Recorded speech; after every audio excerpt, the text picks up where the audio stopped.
Hello everyone, welcome to Chetan Bharat Learning and welcome back to our series of UPSC Mains 2021. It's a course and a test series.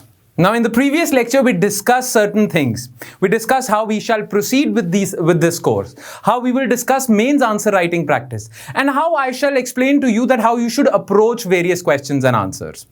Now इस lecture में generally हम cover करेंगे, ये जो lecture series है जो मैं आपके साथ ले रहा हूं, मैं आपके साथ इकोनॉमिक्स वाला पोर्शन लूंगा. And as you guys all know that economics वाला portion is mentioned in GS3, right?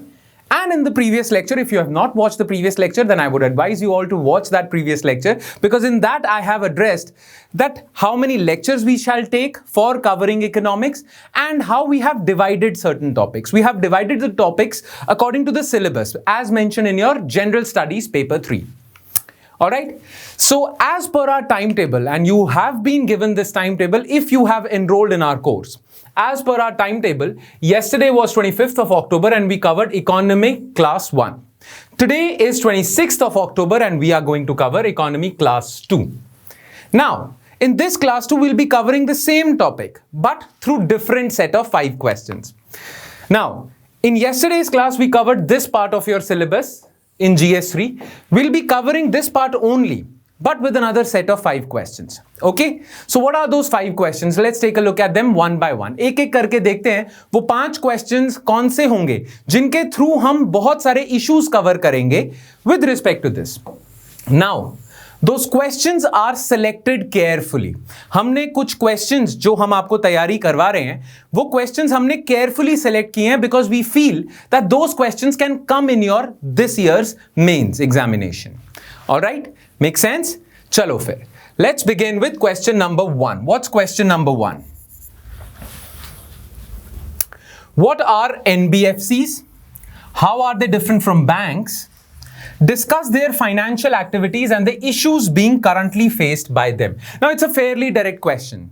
There are chances that they might ask you in this year's mains examination about NBFCs. All right? So that is why I have put this question in today's discussion.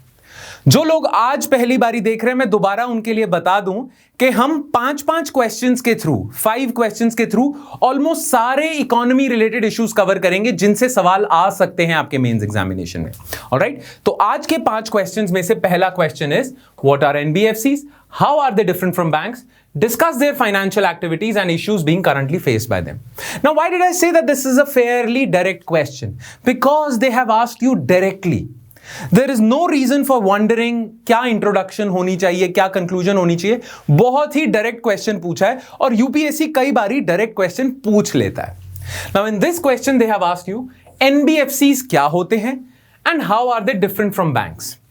Now अगर आपने ध्यान से पढ़ाई की है, ध्यान से तैयारी करी है और इकोनॉमिक्स वाला पोर्शन अच्छे से कवर किया है, then first half of this question is very easy for you. Let's discuss the first half of this question. Now, इस question में there is no need to wonder about introduction क्योंकि directly उन्होंने पूछ लिया है कि NBFCs क्या होती हैं. तो start ही आप NBFC की definition से करोगे. NBFCs क्या होती हैं? Non-banking finance companies. These are those financial companies that participate in form of participate in actually lending operations. ठीक है, फाइनेंशियल एक्टिविटी में ये पार्टिसिपेट करते हैं. These are similar to banks. ठीक है, all these NBFCs perform the function of financial intermediation. Now, what do we mean by financial intermediation? Well, बड़ा simple है. जो बैंक्स करते हैं, लोगों से पैसा लेते हैं डिपॉजिट के फॉर्म में और आगे लोन आउट कर देते हैं. बैंक्स यही करते हैं. ठीक है, एनबीएफसीज भी लोगों से पैसा लेंगे और आगे लोन आउट कर देंगे. इसे फाइनेंशियल इंटरमीडिएशन कहते हैं. That's what NBFCs are. But why are they called non banking finance companies? How are they different from banks? Well, यही आपका ये वाला क्वेश्चन हो जाएगा. How are they different from banks? So there are 3 basic things that differentiate NBFCs from banks. Let's take a look at that.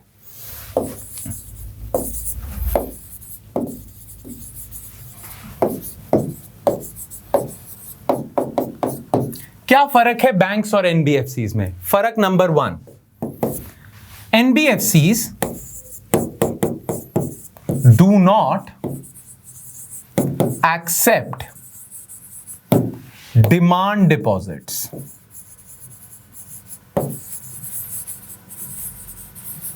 NBFCs do not accept demand deposits. Now, banks accept करते हैं demand deposits, but NBFCs do not accept demand deposits. Now, before understanding this point, you need to know that deposits are of two types. Well, one is demand deposits, the other are called time deposits. Now, bank में जब आप पैसा जमा करवाते हो, banks में पैसा deposit करते हो, तब अगर आप ऑन डिमांड उस पैसे को निकाल सको अपने एटीएम के थ्रू या बैंक में जाके आप अपना पैसा विड्रॉ कर सको, तो वो तो डिमांड डिपॉजिट्स हैं।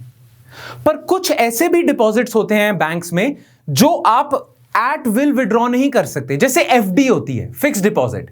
फिक्स डिपॉजिट क्या है? उसका 1 साल का 2 साल का मैच्योरिटी पीरियड होता है, उससे पहले आप नहीं विड्रॉ कर सकते। अगर विड्रॉ करने हैं तो आपको एफडी तोड़वानी पड़ेगी। We are all familiar with this, right? So एक होते हैं टाइम डिपॉजिट्स। डिमांड डिपॉजिट्स होते हैं जो ऑन डिमांड आप पैसा निकलवा सको।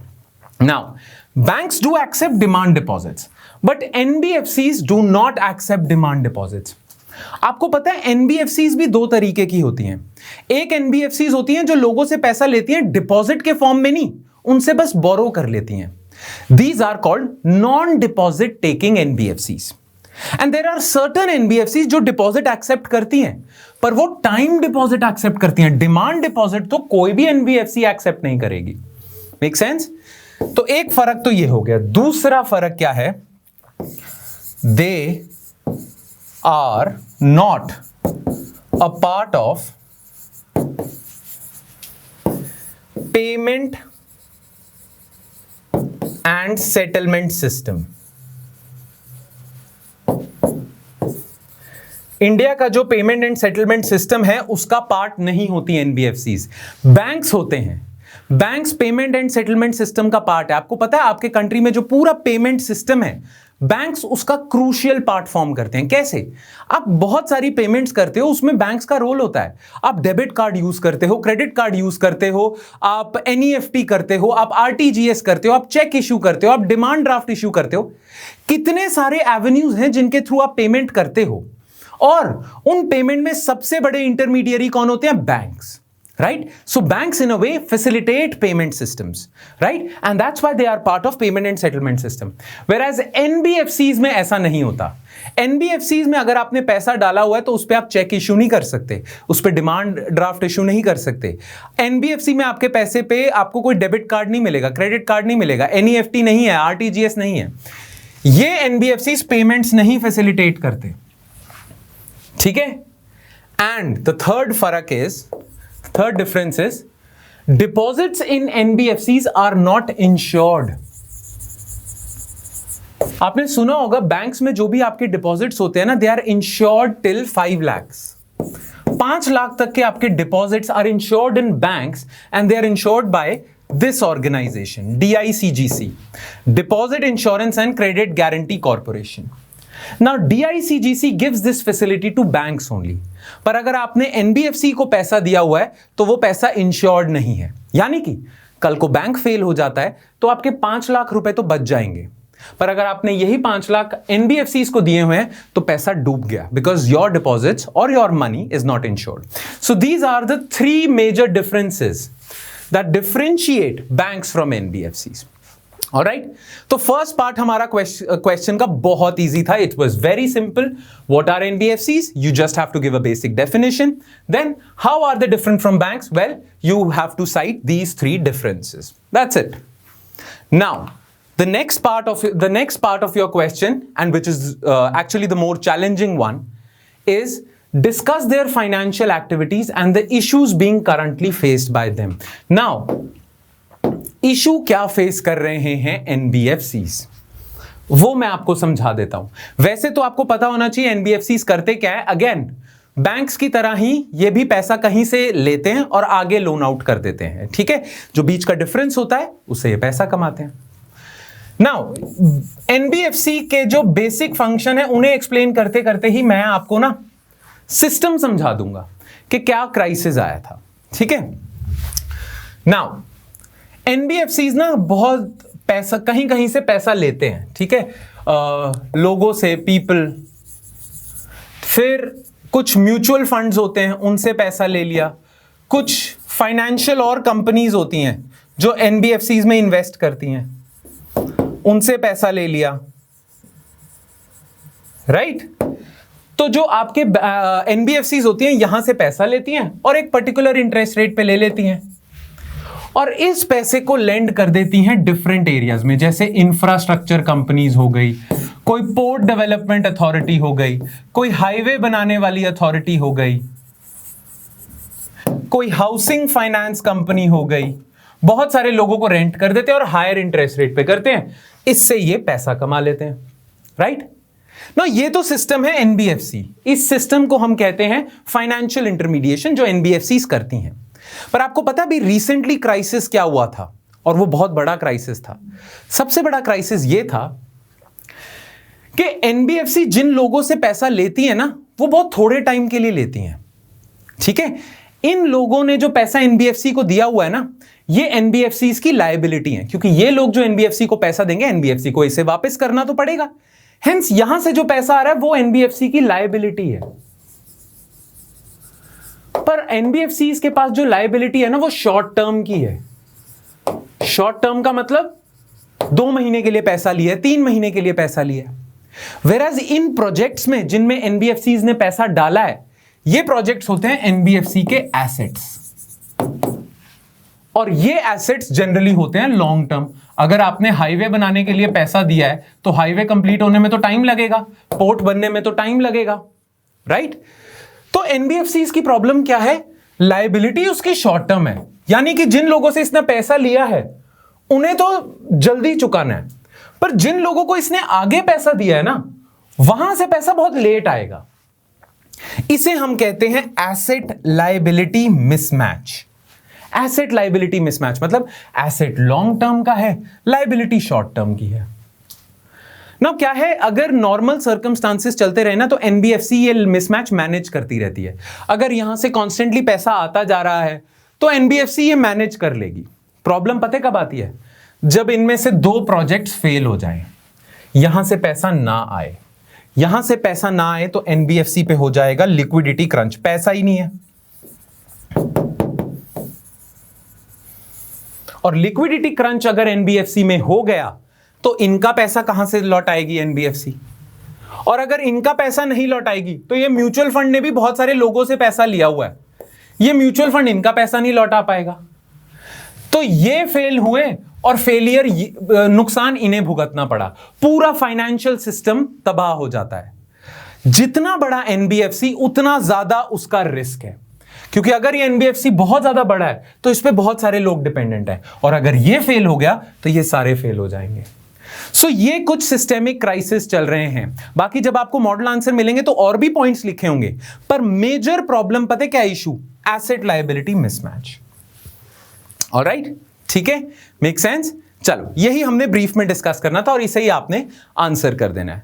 अब हम आ जाते हैं अपने नेक्स्ट क्वेश्चन पे। Next is diversification of jobs from agriculture to other sectors is inevitable for the stability of rural economy in India. Discuss with suitable justifications. Now, as they say that rural economy is very important for overall economic development of India. Why? Because you see, rural India or rural demand actually sustains industrial and services sector, right?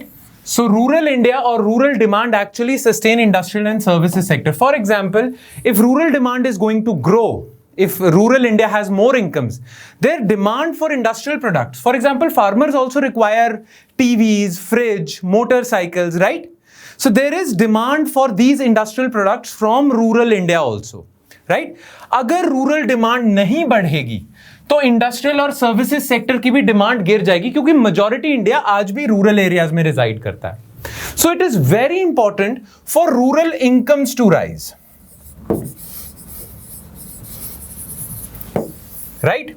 ना rural incomes तो तभी rise कर सकती हैं अगर rural economy अच्छे से function कर रही है ना। आपको पता है by definition the difference between urban and rural is कि रूरल एरियाज में ज्यादातर इकोनॉमिक एक्टिविटी आपकी एग्रीकल्चर से रिलेटेड है। डेफिनेशन ऑफ विलेजेस की डेफिनेशन में कि how are rural areas different from urban areas, definition में पता क्या है कि more than 70% of their workers are employed in agriculture. So dominant activity rural India में एग्रीकल्चर ही है। तो एग्रीकल्चर जब बढ़ेगा तो रूरल इनकम्स बढ़ेंगी, रूरल इनकम्स बढ़ेंगी तो इन सेक्टर्स को भी सपोर्ट मिलेगा। तो एग्रीकल्चर सेक्टर भी बढ़ रहा है, इंडस्ट्रियल सेक्टर भी बढ़ रहा है, सर्विसेज सेक्टर भी बढ़ रहा है, तो ओवरऑल इंडिया बढ़ रहा है। नाउ आपको पता है करंटली रूरल एरियाज में प्रॉब्लम क्या चल रही है या एग्रीकल्चरल एरियाज में क्या प्रॉब्लम चल रही है। देखो, जो आपका रूरल इकोनॉमी है ना, it is heavily dependent upon agriculture. अच्छा, एग्रीकल्चर में सबसे ज्यादा बड़ी प्रॉब्लम चल रही है फ्रैगमेंटेड लैंड होल्डिंग्स की। लैंड होल्डिंग्स बहुत ज्यादा फ्रैगमेंटेड हैं, बहुत छोटी छोटी लैंड होल्डिंग्स हैं। स्मॉल एंड मार्जिनल फार्मर्स की तादाद ज्यादा है as compare to large farmers, which leads to fragmented land holdings. इसका मतलब पता क्या है कि लैंड तो आपके पास लिमिटेड है पर उस पे जो पॉपुलेशन डिपेंडेंट है वो बहुत ज्यादा है। तो गोल हमारा पता क्या होना चाहिए, ये जो सरप्लस एग्रीकल्चरल लेबर है ना, इसे एग्रीकल्चर से निकाल के नॉन एग्रीकल्चरल एक्टिविटीज में लगाना पड़ेगा, तभी आपकी कंसोलिडेटेड लैंड होल्डिंग्स होंगी। कंसोलिडेटेड लैंड होल्डिंग्स होंगी तो क्या होगा, एग्रीकल्चर या फार्म प्रोडक्टिविटी बढ़ेगी, फार्म प्रोडक्टिविटी बढ़ेगी, रूरल इंडिया की डिमांड बढ़ेगी। तो सबसे पहले तो आपको सरप्लस एग्रीकल्चर लेबर को निकालना पड़ेगा, because too many people are dependent on too few land holdings, तभी फ्रैगमेंटेड है। पर निकाल के उन्हें फेंकना तो नहीं है, उन्हें किसी प्रोडक्टिव काम में लगाना है, नॉन एग्रीकल्चरल एक्टिविटीज में लगाना है। तो अगर रूरल एरियाज में ही non agricultural activity, non agricultural employment बढ़ जाएगी तो एक तो उसका फायदा होगा कि सरप्लस रूरल लेबर निकलेगी, लैंड कंसोलिडेशन होगी, प्रोडक्टिविटी बढ़ेगी, रूरल फार्म इनकम बढ़ेगी। तो एक तो नॉन एग्रीकल्चरल एक्टिविटीज इसलिए चाहिए।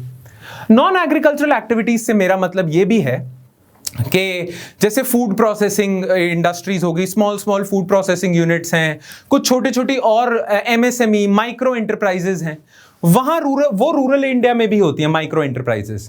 तो जैसे मेटल वाला काम करते हैं जो वो लोग, ऐसे ऐसे रूरल एरियाज में आने चाहिए ज्यादा, ताकि सरप्लस वो हटे।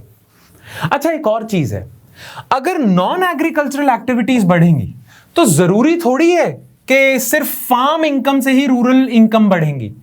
बहुत सारे लोग इन नॉन एग्रीकल्चरल एक्टिविटी पे डिपेंडेंट होंगे और इन नॉन एग्रीकल्चरल एक्टिविटी से इनकी इनकम्स बढ़ेंगी, तो ये भी रूरल डिमांड में फीड करेंगे, राइट?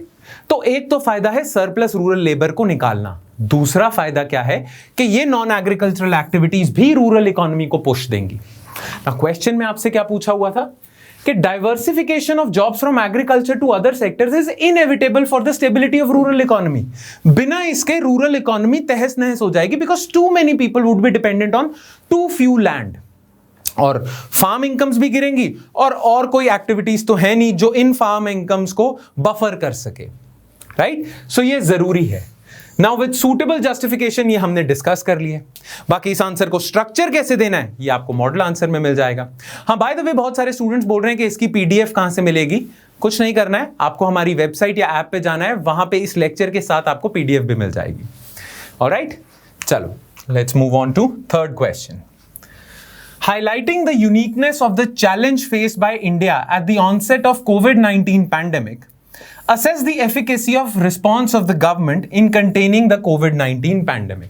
ये एक तरह से सवाल ना इकोनॉमिक सर्वे से आया, क्योंकि इकोनॉमिक सर्वे ने एक चैप्टर डेडिकेट किया था, वॉल्यूम 1 चैप्टर 1, जिसमें बात हुई थी कि इंडिया ने कितना अच्छा रिस्पॉन्ड किया है। नाउ इन्होंने पूछा है कि highlighting the uniqueness of the challenge faced by India at the onset of कोविड-19 पैंडेमिक। ये कहा गया था कि इंडिया ना कोविड-19 पैंडेमिक से कुछ ज्यादा ही वल्नरेबल है।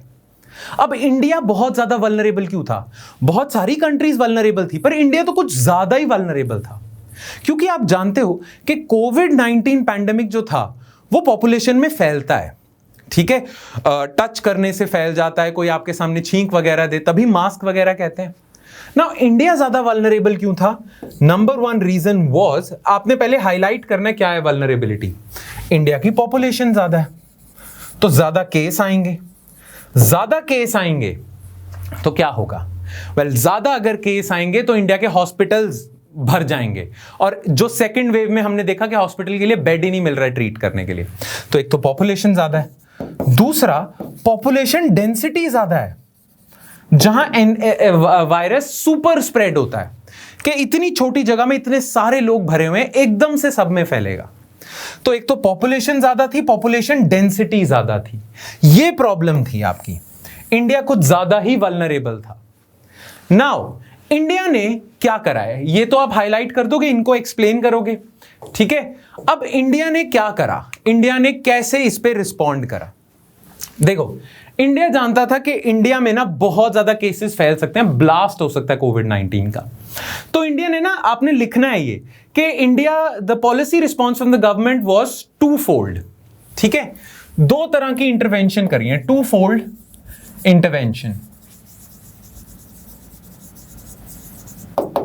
Now what was this two-fold intervention? Number one, एक तो है फार्मास्यूटिकल इंटरवेंशन।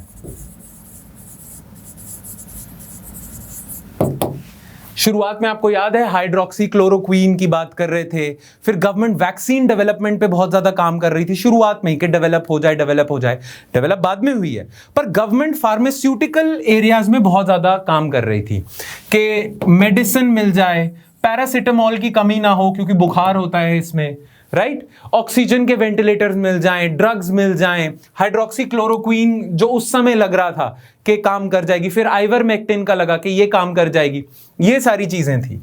फिर वैक्सीन डेवलपमेंट, ये तो थी फार्मास्यूटिकल इंटरवेंशन।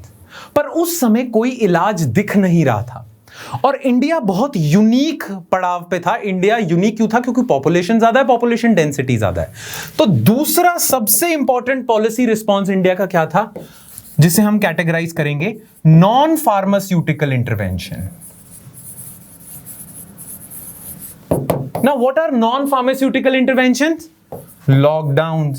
लॉकडाउन लगा दिया, और इंडिया ने बड़ी जल्दी लॉकडाउन लगाया था, और वर्ल्ड में one of the most stringent lockdown था इंडिया का। लॉकडाउन लगा दिया, मास्क मैंडेट्स कर दिए, मास्क कंपलसरी है, लोगों का कलेक्ट होना एक जगह पे या लोगों का गैदर करना बैन कर दिया है, वेडिंग्स वगैरह बैन कर दी, बहुत सारी चीजें, गैदरिंग्स रोकी हुई हैं, मास्क रोके हुए हैं, लॉकडाउन करा हुआ है। ये नॉन फार्मास्यूटिकल इंटरवेंशन थी। आइडिया क्या था? वायरस को सुपर स्प्रेड होने से रोकना। एक और आइडिया था नॉन फार्मास्यूटिकल इंटरवेंशन। इंडिया की सबसे ज्यादा, फर्स्ट वेव में तो इंडिया की वाहवाही भी बहुत हुई थी, सेकेंड वेव से पहले इंडिया की बहुत वाहवाही हो रही थी कि इंडिया ने काबू कर लिया। कैसे काबू करा था? इन नॉन फार्मास्यूटिकल इंटरवेंशन से ही। इंडिया ने स्ट्रिंजेंट लॉकडाउन लगाया, नेसेसरी मास्क मैंडेट्स करे, गैदरिंग्स रोक दी, वायरस को सुपर स्प्रेड होने से रोक दिया फर्स्ट वेव में। एक और कारण था, और वो कारण क्या था?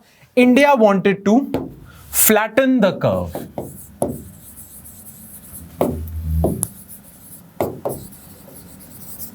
अब फ्लैटन द कर्व का मतलब क्या है? लेट्स सपोज ये टाइम है एक्स एक्सिस पे, ये टाइम चल रहा है और ये इन्फेक्शन रेट चल रहा है।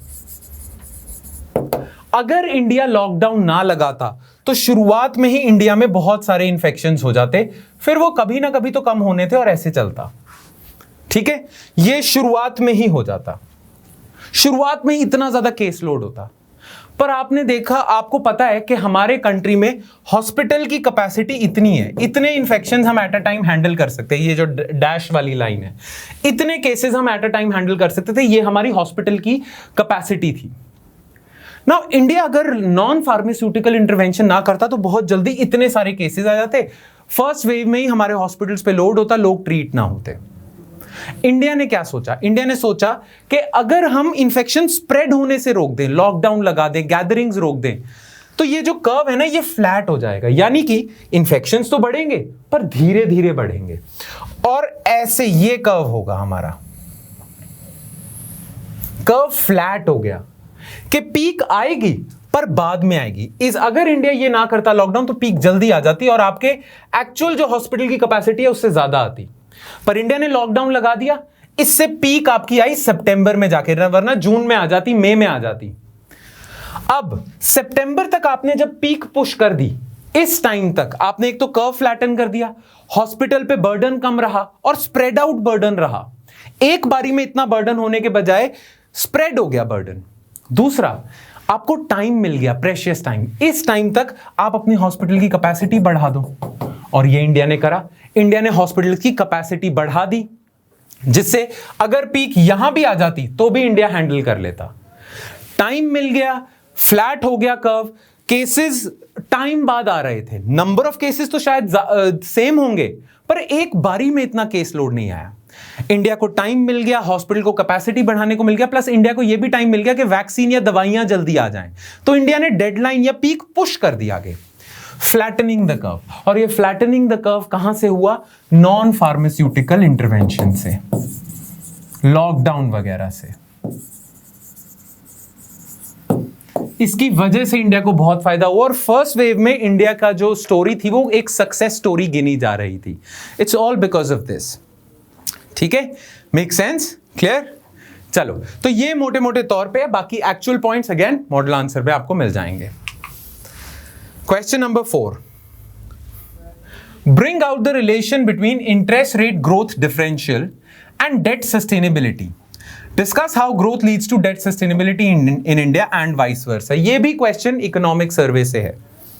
देखो, जब भी रिसेशन आता है ना, गवर्नमेंट को बोला जाता है कि वो फिस्कल एक्सपेंशन करे।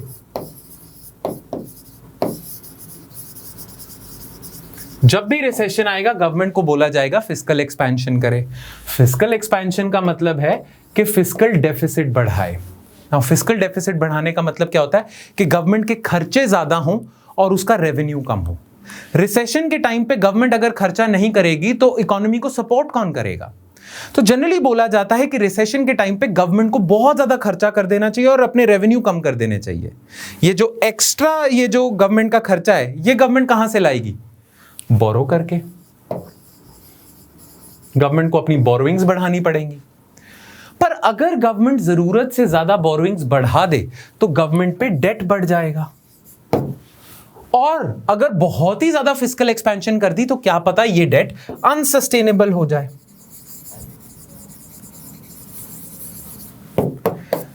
ऐसे मौकों पे ना दो तरह के लोग आते हैं, दो तरह के इकोनॉमिस्ट आते हैं। एक जो कहते हैं देखो डेट सस्टेनेबिलिटी ज्यादा इंपॉर्टेंट है, आप जितनी फिस्कल एक्सपेंशन रिक्वायर्ड है उतनी ही करना, बहुत ज्यादा सेंटी मत हो जाना फिस्कल एक्सपेंशन पे, बिकॉज लॉन्ग टर्म में आपका डेट अनसस्टेनेबल हो जाएगा। But there are certain other economists who say कि गवर्नमेंट को ग्रोथ पे फोकस करना चाहिए, डेट पे फोकस नहीं करना चाहिए, दबा के फिस्कल एक्सपेंशन करनी चाहिए। उससे होगा क्या? अगर गवर्नमेंट दबा के फिस्कल एक्सपेंशन करेगी तो अगेन होगा क्या? इकोनॉमी में ग्रोथ आ जाएगी। और अगर इकोनॉमी में ग्रोथ आ गई, बहुत ज्यादा इकोनॉमी ग्रो करने लग जाती है, so don't you think government के टैक्स रेवेन्यू भी बढ़ जाएंगे? अगर इकोनॉमी ग्रो करने लग जाती है तो लोगों की इनकम्स बढ़ेंगी, गवर्नमेंट का इनकम टैक्स रेवेन्यू बढ़ेगा। अगर इकोनॉमी बहुत ज्यादा ग्रो करती है तो गवर्नमेंट का जीएसटी रेवेन्यू भी बढ़ेगा। तो गवर्नमेंट का भी तो रेवेन्यू बढ़ने लग जाएगा ग्रोथ से, और गवर्नमेंट का रेवेन्यू अगर ग्रोथ से बढ़ जाएगा तो ये डेट चुका देगी गवर्नमेंट। तो इस केस में डेट सस्टेनेबल है। नाउ एक साइड कहती है नहीं हम राइट हैं, डेट अनसस्टेनेबल होगा। एक साइड कहती है कि नहीं हम राइट हैं, ग्रोथ होगी तो डेट अपने आप सस्टेनेबल हो जाएगा। नाउ कौन सही है? नाउ इस बार के इकोनॉमिक सर्वे ने कहा है डिपेंड करता है कब डेट सस्टेनेबल होगा। अगर गवर्नमेंट बोरो करती है एट दिस इंटरेस्ट रेट और बहुत ज्यादा बोरोइंग, 5% के इंटरेस्ट रेट पे बोरो करके बहुत ज्यादा बोरोइंग्स करती है, फिस्कल एक्सपेंशन करती है, और गवर्नमेंट के इस एक्शन से growth rate, GDP growth rate आपकी 8% हो जाती है, तो अगर आपका growth rate is higher than your interest rate, then your debt will become sustainable. पर अगर आपने ग्रोथ, आपका इंटरेस्ट रेट 5% है पर आपने उससे ग्रोथ रेट अचीव करा बस 2%, तो डेट सस्टेनेबल नहीं है, तो डेट अनसस्टेनेबल है। नाउ इस थ्योरी को हम कहते हैं इंटरेस्ट रेट ग्रोथ डिफरेंशियल, यानी कि interest rate minus growth rate अगर ये नेगेटिव है, यानी कि 5 - 8 -3 है, तो डेट सस्टेनेबल है। पर अगर ये पॉजिटिव है, दैट मींस आपका इंटरेस्ट रेट ज्यादा है ग्रोथ रेट से, तो आपका डेट अनसस्टेनेबल हो जाएगा। तो इकोनॉमिक सर्वे की आर्ग्यूमेंट है कि गवर्नमेंट को दबा के फिस्कल एक्सपेंशन करना चाहिए, बशर्ते वो फिस्कल एक्सपेंशन से ज्यादा ग्रोथ रेट अचीव हो रही है। So government should focus more on growth rate, ठीक है, बिकॉज गवर्नमेंट अगर ग्रोथ रेट अचीव कर लेती है तो डेट की कोई प्रॉब्लम नहीं है and economy will recover also. ना बहुत सारे लोग ये कह रहे थे कि अगर बहुत ज्यादा डेट बढ़ जाता है तो प्रॉब्लम्स होती हैं। वो प्रॉब्लम्स क्या हैं? लॉन्ग टर्म में डेट अनसस्टेनेबल होता है, देन लॉन्ग टर्म में गवर्नमेंट की सॉवरेन क्रेडिट रेटिंग खराब होती है, जिससे एफडीआई कंट्री में गिर जाती है। सॉवरेन क्रेडिट रेटिंग जो मूडीज और फिच वगैरह की होती है, AAA+, BBB-, वो गिर जाएगी। देन एक होता है crowding out effect, crowding out of private investment हो जाएगा। I am not going to get into crowding out because हमने करा हुआ है। क्राउडिंग आउट इफेक्ट होगा, ठीक है, तो इन चीजों से प्रॉब्लम होगी। पर बहुत सारे लोग ये कहते हैं कि ये चीजें इंडिया के केस में नहीं होंगी। इकोनॉमिक सर्वे ने ये प्रूव करा है कि इंडिया के केस में नहीं होंगी अगर इंडिया के पॉलिसी मेकर्स हायर डेट से ग्रोथ ज्यादा अचीव कर ले, IGRD interest rate growth differential negative में ले जाएं, तो नहीं कोई प्रॉब्लम होगी। क्यों? क्योंकि अभी रिसेशन है तो प्राइवेट इन्वेस्टमेंट ऑलरेडी गिरी हुई है, तो इनफैक्ट गवर्नमेंट इन्वेस्टमेंट से क्राउड इन होएगा, crowding in of private investment होगा, ठीक है, ग्रोथ होगी, इनकम्स बढ़ेंगी। और इकोनॉमिक सर्वे ने तो स्टैटिस्टिकल डेटा दिया है इस चीज को प्रूव करने के लिए। तो इकोनॉमिक सर्वे की आर्ग्यूमेंट थी कि यस, डेट सस्टेनेबिलिटी की प्रॉब्लम है प्रोवाइडेड ग्रोथ कम है। तो अगर इंडिया बोरो ही ना करे और इंडिया का ग्रोथ रेट बिल्कुल ही नीचे गिर जाए तो भी तो पुराना डेट अनसस्टेनेबल हो जाएगा, है ना। अगर रिसेशन में इंडिया का ग्रोथ रेट ही गिर जाता है तो पुराना भी तो डेट लिया हुआ है वो अनसस्टेनेबल हो जाएगा। सो अभी प्रायोरिटी ग्रोथ होनी चाहिए ताकि इतनी ग्रोथ हो जाए कि ना सिर्फ पुराना बट अभी का बोरो करने का डेट भी सस्टेनेबल हो जाए। So this is the entire argument. मैंने बस आर्ग्यूमेंट आपको समझानी थी, बाकी स्ट्रक्चर क्या होना चाहिए that you will get in the model answers, alright. And last we will move to our final question, which is, do you agree with the view that there is a bias against emerging economies in sovereign credit ratings? Discuss with special emphasis on India. Now, मैंने इसे half आपको explain करूंगा, थोड़ा सा answer मैं चाहता हूं आप खुद ट्राई करो इसके, ओके। ये भी इकोनॉमिक सर्वे का आर्ग्यूमेंट है, मॉडल आंसर बाद में देखना, पहले खुद ट्राई करना। नाउ, सॉवरेन क्रेडिट रेटिंग क्या होती है?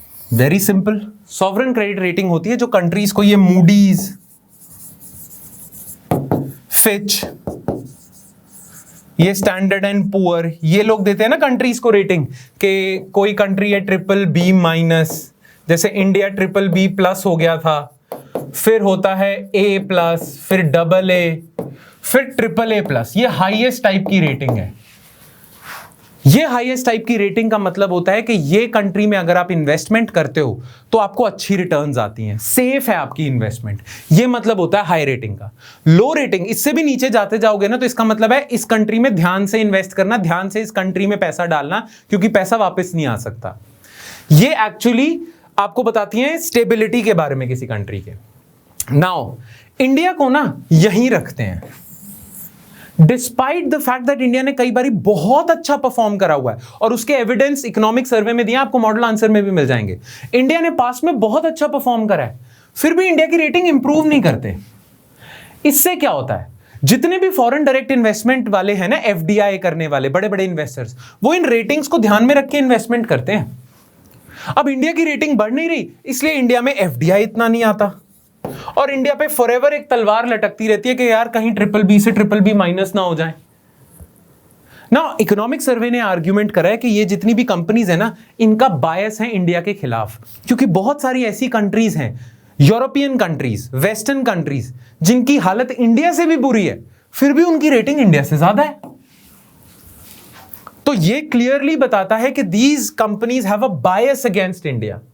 इंडिया के अच्छे फंडामेंटल्स होने के बावजूद India is not getting a higher rating, which is costing India. Why it is costing India? Because India is not receiving the amount of foreign direct investment और the amount of external commercial borrowings that it deserves. Because India की actual में देखा जाए तो higher position है, पर investors तो यही देखेंगे। इसीलिए India has presented an argument कि ये थोड़ा बायस रखते हैं इंडिया के खिलाफ, इंडिया को जानबूझ के नहीं देते, एंड इकोनॉमिक सर्वे ने ये आर्ग्यूमेंट प्रूव भी करा है। Therefore, economic survey is arguing कि या तो इनका सिस्टम रिफॉर्म करो, इनकी मेथोडोलॉजी रिफॉर्म करो, या फिर just completely replace this system with something else। तो यही आपने डिस्कस करना है। ऑलराइट, सो ये आर्ग्यूमेंट्स क्या हैं इकोनॉमिक सर्वे की, मॉडल आंसर में आपको जरूर मिलेगा। क्लियर? बाकी आई वुड एडवाइस कि एक बार इकोनॉमिक सर्वे कर भी लेना आप, जो हमने करा था, वो जो आपको वीडियोस के साथ नोट्स मिले हैं वो एक बार देख भी लेना, उसमें से बहुत क्वेश्चंस बन सकते हैं जो मेंस में आएंगे इस बार। ऑलराइट, चलो फिर इसी के साथ हम आज का लेक्चर कंक्लूड करते हैं। Thank you so much everyone. I hope this lecture added some value for your mains preparation. अगर कोई डाउट है तो please feel free to ask us those doubts. Thank you.